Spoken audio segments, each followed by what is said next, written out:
He gave up his future, his pride, even his life for love, and died believing it was worth it. But if you want to see how regret tastes when fate rewinds and a man chooses power over blind devotion, stay with this story to the end and subscribe for more Rebirth tales where karma never misses.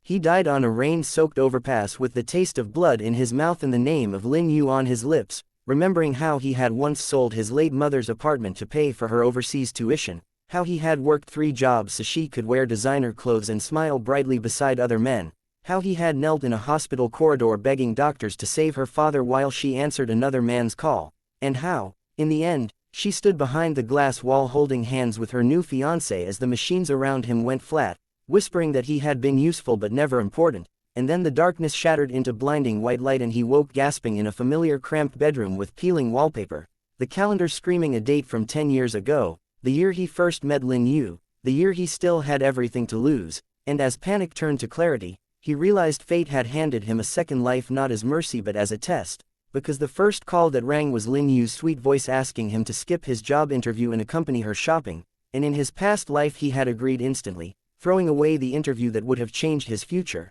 but this time he stared at the phone, felt the echo of cold rain and betrayal in his bones, and calmly declined, shocking her into silence. Then he put on his only decent suit and went to the interview, where a chain of choices began to diverge like cracks in ice, because he was hired not for brilliance but for persistence, climbing slowly, refusing to sacrifice himself for empty affection, and when Lin Yu began to complain that he was no longer attentive, he simply smiled and told her love was not slavery, a sentence that planted the first seed of resentment in her heart, while across the city, at a high-rise conference room, the beautiful and infamous CEO Shen Yao presided over a failing acquisition with eyes sharp as broken glass, known for crushing competitors and freezing out suitors, a woman rumored to have no heart, yet fate nudged them together when he uncovered a financial discrepancy no one else noticed and reported it honestly rather than exploiting it, saving her company millions, and when she summoned him expecting another sycophant, she found a calm young man who met her gaze without flinching, who refused her initial reward and instead proposed a structural fix that would take years,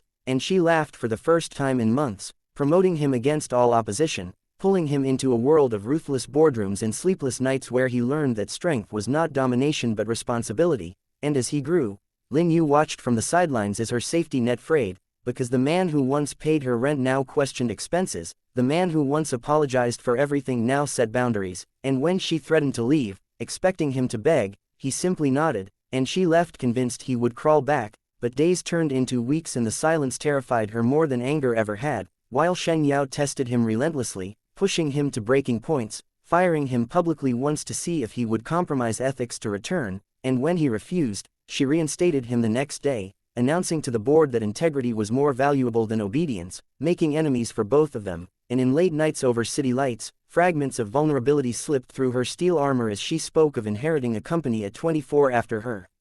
parents' sudden death, of being prey in a world that smiled while sharpening knives, and he listened without trying to fix her, without asking for reward, something no one had ever done, and when Lin Yu reappeared crying about betrayal by her wealthy fiancé, claiming she finally realized his worth, he felt nothing but a distant sadness, because in his past life he would have burned the world to dry her tears, but now he saw the pattern clearly, and he told her gently that love returned only when it was no longer needed was not love at all, and she laughed bitterly, calling him arrogant, warning that Shen Yao would discard him when convenient, planting doubt that echoed late at night, yet he stayed, and the real test came when Shen Yao was framed in a scandal engineered by rival directors using falsified evidence that pointed to him as the leak, and security dragged him out while employees whispered, and Lin Yu seized the moment to publicly accuse him of ambition and betrayal, trying to win favor with the powerful, but instead of breaking, he presented a meticulous timeline, exposing the true conspirators, refusing to name Lin Yu as an accomplice despite her lies,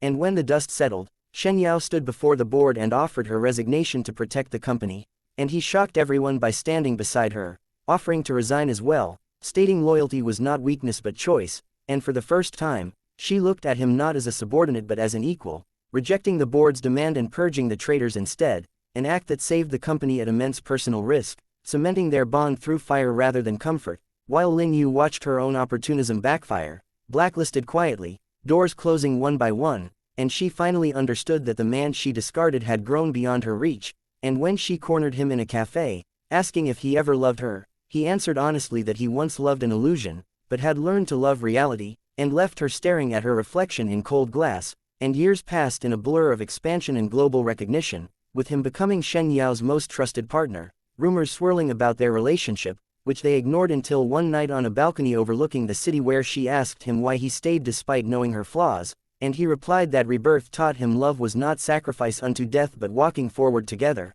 and she kissed him not as a conqueror but as a woman finally choosing instead of being chosen, and when they married quietly without extravagance, Lin Yu attended from afar, watching news clips of the man she once owned now standing confidently beside a woman who never demanded he disappear for her sake, and regret finally crushed her, not because he was rich or powerful, but because he was whole, something she had never wanted him to be, and in the final twist, as he looked at the city from a higher place than the overpass where he once died, he realized rebirth was never about revenge, but about learning that choosing the right partner was choosing the right self, and the rain fell softly this time, washing away the past without pain, proving that love earned through equality endures, while love fed by sacrifice alone devours everything in its path.